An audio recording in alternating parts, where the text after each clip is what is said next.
वफा जूं ही बाथरूम से बाहर निकली, उसको देखकर नूरी और ईशल दंग रह गए।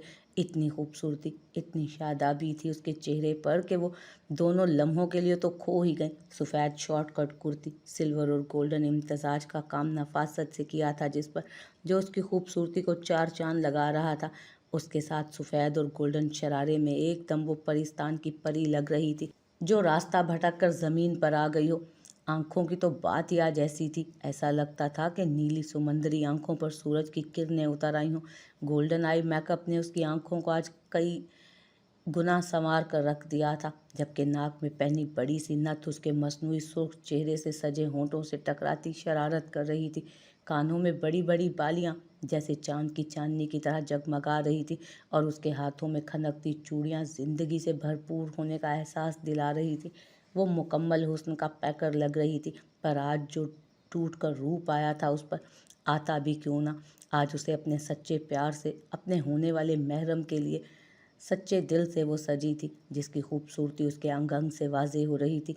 वो दोनों उसे ऐसे ही देखती रह जाती अगर सहर आकर उन्हें होश में न दिलाती। वफा भी उनकी नज़रों से कंफ्यूज हो चुकी थी। माशाल्लाह, मेरी जान आज परियों को भी पीछे छोड़ गई, किसी की नज़र न लगे तुम्हें। सहर ने उसकी नज़र उतारते उसकी बलाएं ली। चलो लड़कियों, लेकर चलो वफा को। किधर? निकाह तो यही है ना कमरे में? सहर के कहने पर वफा ने हैरत से कहा, जी नहीं बनो रानी, दूल्हे राजा का फरमान है कि वो अपनी बेगम साहिबा के मुंह से 3 दफ़ा कबूल है बजाते खुद अपने कानों से सुनकर उन्हें अपनी ज़िंदगी की नवीद सुनाना कर अपनी ज़िंदगी की नवीद का एहसास करना चाहते हैं तो आपको नीचे बुलाया जाए।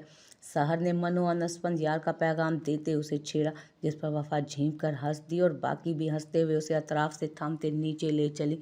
अब नीचे का मंजर कुछ यूं था कि हॉल के लाउंज के दरमियान सफ़ेद फूलों का एक पर्दा सजाया गया, जिसके एक तरफ मर्द हजरात तो दूसरी तरफ खवातीन थी। असफंद को देखा जाए तो उसकी बेचैनी अरूज पर थी। भाई साहब सब्र करें, क्योंकि सब्र का फल मीठा होता है। उमर ने उसकी बेताबी पर चोट करते कहा तो सब कह कहा लगाकर हंस दिए, मगर असफंद यार के दिल का हाल तो वो खुद ही जानता था, जो अपनी शरीके हयात को देख कर ही चैन में आना था। आ गई भाभी, उमर ने शोशा छोड़ा। किधर किधर? असफंद के बौखलाने पर एक दफ़ा फिर महफिल ज़ाफ़रान हुई, जिस पर असफंद तिल मिलाकर रह गया। आ गई भाभी, उमर ने वफा को आते देख कर कहा। झूठ मत बोलो, असफंद ने सर झटक कर कहा। इस बार सच में आ गई हैं लाले। उसने असफंद यार का कंधा झिंझोड़ा, जो मौलवी साहब के निकाह पढ़ाने पर होश में आया, और हमतन गोश होकर उसकी तरफ सुनने लगा। क्या आपको असफंद यार खान क्या आपको असफंद यार खान वल्द इब्राहिम खान से सिक्का राई जुलवा 5 लाख रुपए निकाह कबूल है? मौलवी साहब के सवाल पर असफंद यार की धड़कनें बेताब हुई थीं और वफा की खामोशी पर बेचैन। कबूल है, ये 2 बोल सुनने थे कि असफंद की रग रग में ठंडक उतरती चली गई। क्या आपको कबूल है? जी कबूल है, वफा ने आंखें मीचते खुद को पुरसकून करते कहा। क्या आपको कबूल है? कबूल है, ताउम्र कबूल है, आखिरी सांस तक बखुशी कबूल है। यह उसने अपने दिल में कहा था और फौरन दस्तखत करते अपनी ज़िंदगी के सारे हकूक असफंद यार के नाम कर दिए, क्योंकि उसे यकीन था यही था उसका हमसफ़र, जिसका साथ वो दूसरे जहान तक चाहती थी। एक आंसू टपका था वफा की आंख से, और ये था शुक्र का आंसू, अपने रब की नेमतों का। इस तरफ वफा ने निकाह कबूल किया तो दूसरी तरफ मोमिन, जो डेरे पर वफा की तस्वीर को दुनिया जहान भुलाए तक रहा था, एकदम उसका दिल बेचैन हुआ। ये कैसी बेचैनी है? मेरा दिल क्यों इतना घबरा रहा है? उसने इधर उधर टहलते हुए कहा। कहीं गुलरुख को तो कुछ नहीं? ऐसा नहीं हो सकता, वो ठीक होगी। उसने अपने आप को तसल्ली दी, लेकिन ये काफ़ी नहीं थी, इसलिए चाबी लेकर दौड़ाता वफा के घर की तरफ बढ़ा, जहाँ अंदर तो उसे नहीं जाने दिया गया, लेकिन ये ज़रूर मालूम हो चुका था कि अंदर कोई तकरीब है।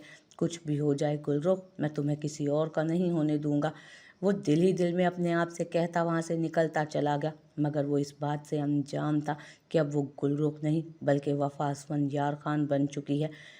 उसका बोया गया बीज फल खिलाने वाला था, ये तो कुदरत ही जानती थी। वफा के निकाह कबूल करने के बाद अब मौलवी साहब असफंद से पूछ रहे थे, क्या आपको ये निकाह कबूल है? कबूल है, उसने आंखें बंद करके मुसर्रत से कहा। क्या कबूल है? दिल और जान से कबूल है। फिर एक दफ़ा उसने अपने दिल को कहते सुना, जिस पर सब मुस्कुराहट दबाने लगे, क्या आपको कबूल है? ना सिर्फ इस जहान में बल्कि उस जहान के लिए भी कबूल है जहाँ शरीके हयात का साथ अब्दी होगा। असफंद के आखिरी कलमात ने सबको दंग कर दिया था और उसके आखिरी कलमात पर सब तरफ गुलाब के फूलों की बरसात हुई जिसने सारे लाउंज को अपनी खुशबू से मुअत्तर कर दिया था। वफा उसके आखिरी वादे में खोई थी। चौंकी तो तब जब असफंद यार दरमियान से फूलों का पर्दा हटाकर उसकी तरफ आया और उसके दोनों कंधों से थाम कर उसे अपने सामने खड़ा किया।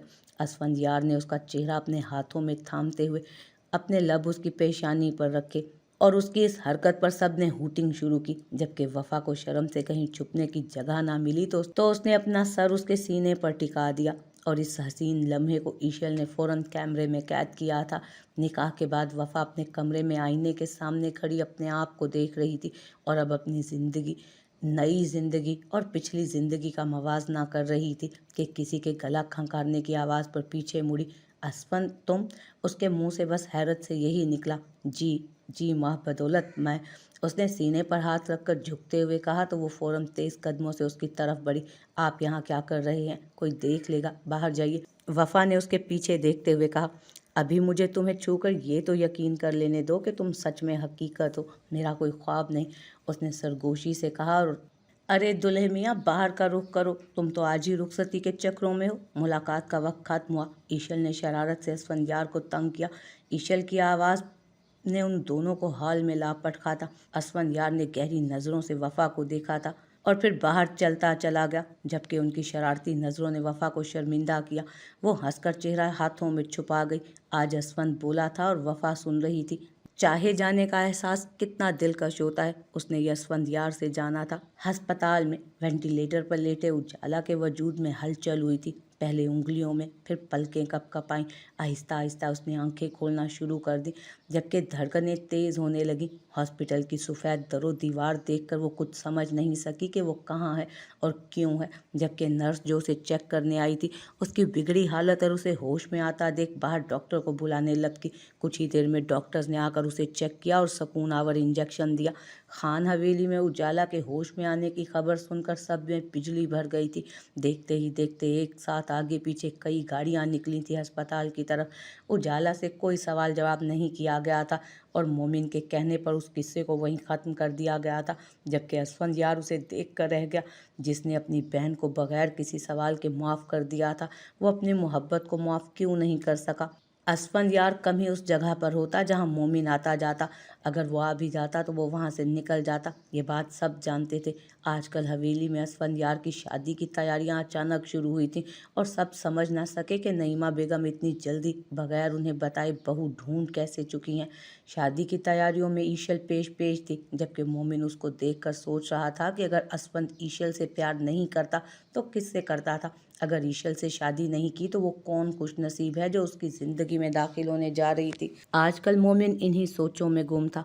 भूले से भी उसके जहन में वफा का ख्याल तक नहीं आया था। वो सोच भी नहीं सकता था कि जिसको वो खुश नसीब कह रहा था वो उसकी अपनी ही साबका बीवी थी।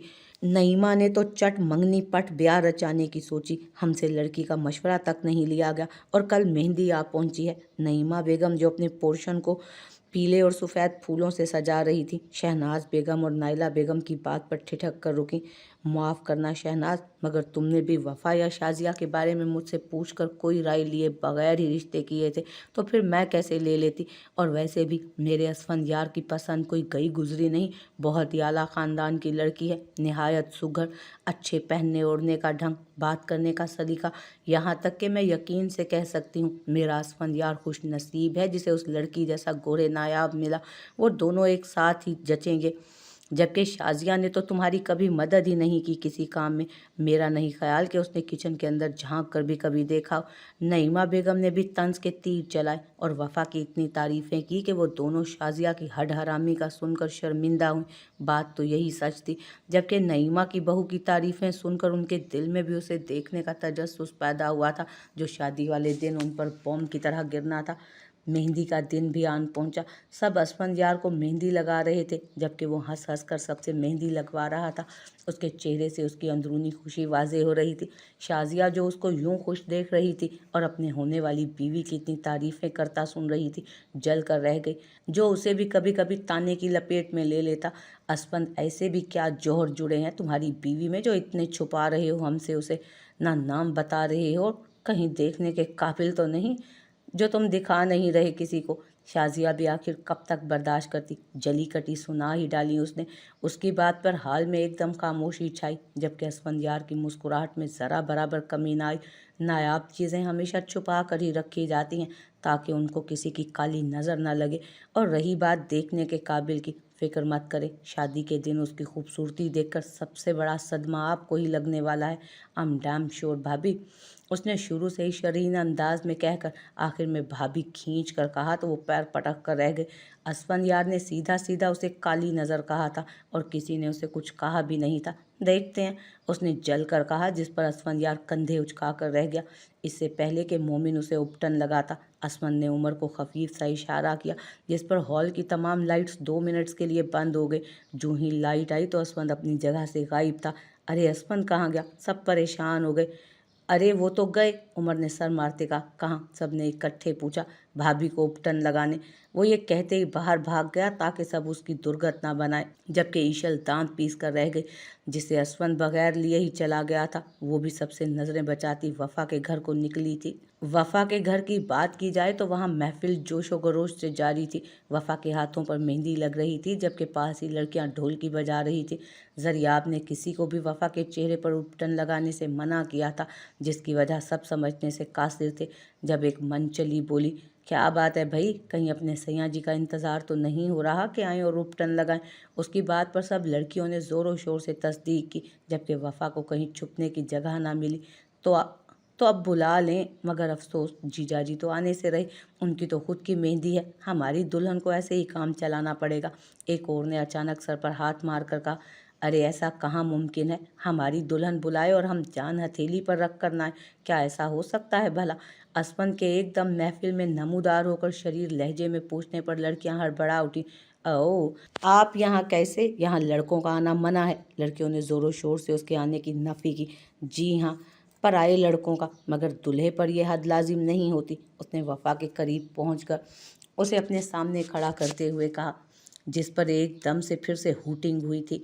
और देखते ही देखते उसने सबके सामने अपने गालों पर लगे उपटन को वफा के गाल से अपना गाल टकरा कर उसके चेहरे से उपटन लगाया, जिस पर एक दफ़ा फिर महफिल में तालियां और कह कहे गूंजे। वाह रे मेरे मौला, ऐसी किस्मत कहाँ। सहर ने शरीर लहजे में उनको छेड़ा, जिस पर दोनों झींप गए, लेकिन सहर हड़बड़ाई तो तब जब पीछे से 2 हाथ उसके गाल पर उपटन लगा गए। वो नाना करती रह गई। जब उसने पलट कर देखा तो जरियाब को देखकर घूरती रह गई। क्यों बेगम, हम हैं ना, तो क्या गम है, हम आपकी सारी खुशियां पूरी करेंगे। जरियाब ने कहा तो लड़कियों की शरीर नज़रें खुद पर देखते वो भी शर्मा कर भाग गई, जबकि वफा अभी तक असफंद को हैरत से देख रही थी और सोच रही थी कि उसे अंदर आने किसने दिया, जबकि असफंद ने उसकी सोच पढ़कर उसे आंख मारते जरियाब की तरफ इशारा किया, जिसने उनके देखने पर थम्स अप का इशारा किया था। वफा उसकी हरकत पर हड़बड़ा कर रह गई और उसे घूर कर देखा, जबकि जरियाब को असफंद के साथ मिले देख वो तासुफ से सर हिला गई कि इनका कुछ नहीं हो सकता। यूं ईशल के आने और महफिल में रंग जमाने पर सब हंसी से लोट पोट हुए। मेहंदी का फंक्शन इख्तिताम पजीर हुआ। असफंद ने बहुत कोशिश की कि वफा से अकेले मिल सके, लेकिन ईशल ने उसकी सारी कोशिशों पर पानी फेर कर रख दिया। वफा असफंद के तिल मिलाने पर कहकहा लगा कर रह गई, जबकि असफंद ने मुंह पर हाथ फेर कर उसे वार्न किया, कल आना तो मेरे ही पास है ना बच्चू। और यूं वो मुंह बनाए हवेली वापस लौट आया, जहां सबकी डांट ने उसका इस्तकबाल किया, जो अकेले ही दुल्हन के साथ रस्म कराया था, जिस पर वो खिसिया कर रह गया और आने वाले कल के बारे में सोचकर बहुत खुशगवार था। शादी का दिन आन पहुंचा था, जिसका इंतज़ार असफंद ने बरसों से किया था। आज उसके दिल की धड़कन, उसकी ज़िंदगी, उसके घर, उसके कमरे में उसकी शरीके हयात की हैसियत से आ रही थी। असफंद एक एक पल गिन कर गुजार रहा था, खुद से अहद कर रहा था कि वफा की ज़िंदगी को खुशियों से भर देगा, मगर अभी एक आजमाइश बाकी थी। अब देखना ये था कि लोग उन्हें अलग कर पाते हैं या असफंद और वफा बनेंगे एक दूसरे की ताकत। नईमा बेगम कमरे में आई और असफंदियार को ब्लैक शेरवानी पर मैरून कुला पहना देख उसकी नज़र उतारी। माशाल्लाह, बहुत खूबसूरत लग रहा है मेरा बेटा, अल्लाह तुम्हें हमेशा ऐसा ही रखे। और फिर खान हवेली का काफिला निकला था, जिसमें ढोल पर भंगड़ा डालते उमर पेश था। बारात पहुंच चुकी थी, दूल्हे को स्टेज पर बिठाया जा चुका था। अब इंतज़ार था तो सिर्फ दुल्हन का। दुल्हन की माँ कहाँ है नईमा भाभी? नाइला बेगम का तजस्सुस अरूज पर था, बस आ रही होंगी। नजमा बेगम ने उन्हें दिलासा दिया। वो जानती थी कि सबसे बड़ा झटका उन्हीं को लगने वाला था। साकिब साहब ताहिर साहब को यहाँ देखकर हैरत का शिकार हुए थे, जबकि ताहिर साहब ने यूं जाहिर किया जैसे उन्हें देखा ही ना हो। जबकि असवंद और इब्राहिम से वो खुश दिली से मिले थे। मोमिन जो स्टेज पर जा रहा था, सहर को वहां देखकर ठिठका, भला सहर का यहाँ क्या काम। लेकिन जब दुल्हन के आने का शोर उठा तो उसका सर मैकेनिकी अंदाज में पीछे मुड़ा, जहां दुल्हन अपने भाई के हाथ में हाथ डाले सहज सहज कर आ रही थी, जिसे देखकर सभी को हैरत का शदीद झटका लगा। लेकिन मोमिन तो सन्नाटों की जद में आ गया था। वफा को दुल्हन के रूप में देखकर आज उसे अपनी खसारे का शिद्दत से एहसास हुआ था कि उसने क्या खोया था, क्या पाया था। दिल की साइड पर दर्द की एक शदीद लहर उठी, हर मंजर धुंधला गया था। वफा को ब्राइडल रूम में पहुंचा दिया गया था, जहां जरियाब और उसकी वालदा पहले ही मौजूद थे। दोनों के मुंह से बेसाख्ता माशाल्लाह निकला था। वफा लगी इतनी खूबसूरत रही थी। अनारी सुर्ख और रूसी लहंगा, बालों में मांग टीका सजाकर, सर पर काम से भरा दुपट्टा खूबसूरती से सजाया गया। आज तो उस पर रूप आया था और टूट कर आया था। मेकअप ने उसके तीखे नैन नकुश को और भी उभार दिया था कि कोई भी आसानी से घायल हो जाता। उसकी मुस्कुराहट आज दिल मोह लेने वाली लग रही थी। आज भी उसने चांद के हाले की मानित सोने की नथ पहनी थी, जो उसकी खूबसूरती को चार चांद लगा रही थी, जबकि गले में नौलखा हार पहनाया गया था। साइमा बेगम ने फौरन उसकी गर्दन के पीछे नज़र का टीका लगाया था कि कहीं उसे बुरी नज़र न लग जाए। वफा का दुल्हन का रूप देखकर जरियाब की आंखें एकदम नम हुई। आज उसकी बहन पराई होने जा रही थी, मगर इस बार उसे यकीन था कि वो महफूज हाथों में जा रही है। वफा एकदम आगे बढ़कर जरियाब के गले लगी। उसका दिल घबरा रहा था और जरियाब के गले लगकर वो अपना डर दूर कर रही थी। जरियाब ने उसे सर पर प्यार किया और उसको बाहर ले जाने के लिए उसका हाथ मजबूती से थामा। दोनों ही जानते थे कि बाहर किन हालात का सामना करना पड़ना था, इसलिए जरियाब ने वफा को हर कदम पर उसके साथ होने का यकीन दिलाने वाली नज़रों से देखा तो वफा ने गहरा सांस लेकर खुद को बाहर जाने के लिए तैयार किया। वफा ने जरियाब के हाथ को मजबूती से पकड़कर चेहरे पर बड़ी सी मुस्कान सजाई और कदम बाहर की तरफ बढ़ाए, जहां सब उसे हैरत में घिरे देख रहे थे। मोमिन के पास से गुजरते उसने यूं नज़रअंदाज किया उसे जैसे देखा ही ना हो, और सामने अपने हमसफ़र पर नज़र पड़ते ही वो हर चीज़ भूल गई थी। बस याद थी तो उसे उसके हमसफ़र की दिलकश मुस्कुराहट, जो अपना हाथ फैलाए उसका मुंतज़िर था। वफा आज बड़ी शान से अपने जान से अजीज़ भाई के हमराही में असफंदियार अपने शरीके हयात की तरफ कदम बढ़ा रही थी। आज उसके दिल में किसी चीज़ का डर नहीं था। उसका एक एक कदम अपने उसके रोशन मुस्तकबिल के करीब उसे ले जा रहा था, जिसकी उसने कभी मोमिन के साथ ख्वाहिश की थी मगर कबूल असफन के साथ हुई थी, और इस बात की वफा को ज़्यादा खुशी थी। बेशक हमारा रब हमें बेहतर की बजाय बेहतरीन से नवाजता है। वफा को आज इस बात का यकीन हो चला था। उसके कदम स्टेज के करीब आन रुके। असफंदियार जो बेताबी से वफा का इंतज़ार कर रहा था, वफा को जरियाब का हाथ थामे सहज सहज कराते देख उसकी सांसें रुकी थी। उसने दयारे गैर में बेशबहा हुस्न देखा था, मगर जो हुस्न वो आज देख रहा था वो उन सब पर भारी था। उसे सुर्ख रंग में देखकर असफंद की धड़कनें बेतरतीब हुई। उसका दिल किया कि ज़माने की परवाह किए बगैर उसे कहीं छुपा कर ले जाए जहाँ सिर्फ वो लोग हों। उसने फौरन नज़रें हटाई थी, मगर लम्हे की देर में नज़रें फिर उस परी पैकर का तवाफ कर रही थी। वो लाख अपने दिल पर पहरा बिठा रहा था, मगर दिल ढोल की मानित सीने में बज रहा था। एक तरफ उसे पाने की खुशी थी तो दूसरी तरफ वक्त गुजरने की बेचैनी। कब ये जालिम वक्त खत्म हो और कब वो उसके दस्तरस में आए। वफा को स्टेज के करीब रुकता देख वो बगैर किसी की परवाह किए नीचे उतरा और उसकी तरफ हाथ फैलाया। उसका फैला हाथ देखकर वफा ने अपना कपकपाता हाथ उसकी चौड़ी हथेली पर रख दिया, जो उसके हाथ में छुप सा गया। असफन ने फौरन झुकते उसके नर्मो नाजुक हथेली पर अपने लब रखे। सबकी मौजूदगी में उसकी इतनी बेबाकी पर वो एकदम सटपटाई थी। اسمن نے مضبوطی سے اس کا ہاتھ اپنے ہاتھ سب نے اسمن یار کی اس شوق حرکت پر زور و شور سے تالیاں بجائیں، ہوٹنگ کی۔ اسمن نے مضبوطی سے اس کا ہاتھ تھامتے اسے اپنے سنگ سٹیج پر چڑھایا۔ اس کا بس چلتا تو اسے اٹھا کر لے آتا، مگر جانتا تھا اس حرکت پر وفا اسے بغیر دلہے ہونے کا لحاظ کیے گنجا کر سکتی ہے، اس لیے شرافت کا مظاہرہ کیا۔ مگر فوٹو شوٹ کے وقت اس نے اپنی ساری کسریں نکالی تھیں۔ اس نے جیسے ہی اس کی پیشانی پر لب رکھے، فیمیل فوٹوگرافر نے کلک کی آواز سے اس خوبصورت منظر کو ہمیشہ ہمیشہ کے لیے کیمرے کی آنکھ میں قید کیا۔ انہیں دیکھ کر کئی لوگوں کے دل سلگ رہے تھے، جن میں شازیہ پیش تھی۔ سحر تعصب سے مومن کو دیکھ رہی تھی، جو دھندلائی آنکھوں سے وفا کو اسفندیار کے نزدیک جاتا دیکھ رہا تھا۔ سحر کا دل اس کے لیے دکھ رہا تھا۔ جو بھی تھا وہ بھائی تھا اس کا، مگر اس نے جو بویا تھا آج وہی کاٹ رہا تھا۔ کیا ہوا لالا، دل سلگ رہا ہے آپ کا؟ درد ہو رہا ہے؟ کیا کبھی سوچا تھا آپ نے ایسا ہی درد وفا کو بھی ہوا ہوگا جب آپ نے اس کے سامنے کسی اور کو اپنایا تھا؟ ابھی وفا آپ کی محرم نہیں تو آپ کو کتنا دکھ ہو رہا ہے، مگر ستم تو یہ تھا کہ جب آپ نے شازیہ سے شادی کی تب وہ آپ کی محرم تھی، نکاح میں تھی وہ آپ کے، مگر آپ نے اس پر رحم نہیں کیا۔ دیکھ لیں آج خدا نے بھی آپ پر رحم نہیں کیا۔ کہا تھا نا میں نے، اتنا ظلم کریں جتنا خود سہ سکیں، اور دیکھیں آج آپ تنہا رہ گئے، کوئی نہیں ہے آپ کے پاس، نہ کوئی دوست، نہ آپ کی محبت۔ سحر کی باتیں مومن کے دل میں زہریلے تیر کی طرح پیوست ہوئیں۔ وہ تو یہ کہتی چلی گئی، مگر مومن سنبھل نہ پایا۔ نہیں، ایسا نہیں ہو سکتا، میری گلرخ مجھے چھوڑ کر کسی اور کو نہیں چاہ سکتی، وہ صرف میری ہے، مجھ سے محبت کرتی ہے، پھر وہ اسفن سے کیسے شادی کر سکتی ہے؟ اس کا دل سلگ کر ریزہ ریزہ ہو رہا تھا۔ محبت تو کب کی سلگ گئی تھی، مگر محبت کو سلگانے والا بھی وہی تھا۔ اس کو لگا اس کے ارد گرد آکسیجن ختم ہو گئی ہے۔ اس نے کرتے کے بٹن کھولے اور کھینچ کھینچ کر سانس لینے لگا۔ اسفندیار کو یوں وفا کے ہاتھ یوں لبوں سے چھوتے دیکھ کر اسے لگا کہ کسی نے اس کا سینہ چھلنی کر دیا ہو۔ اسے لگا وہ اس سے بے وفائی کر رہی ہے، مگر وہ یہ بھول بیٹھا تھا کہ بے وفائی کا مرتکب تو وہ خود ٹھہرا تھا۔ وہ خود اپنی محبت کا قاتل تھا، مگر قصوروار وفا کو سمجھ رہا تھا۔ اس سے یہ سب دیکھا نہ گیا تو وہاں سے نکلتا چلا گیا۔ اس کے ذہن میں کیا چل رہا تھا کوئی نہیں جانتا تھا۔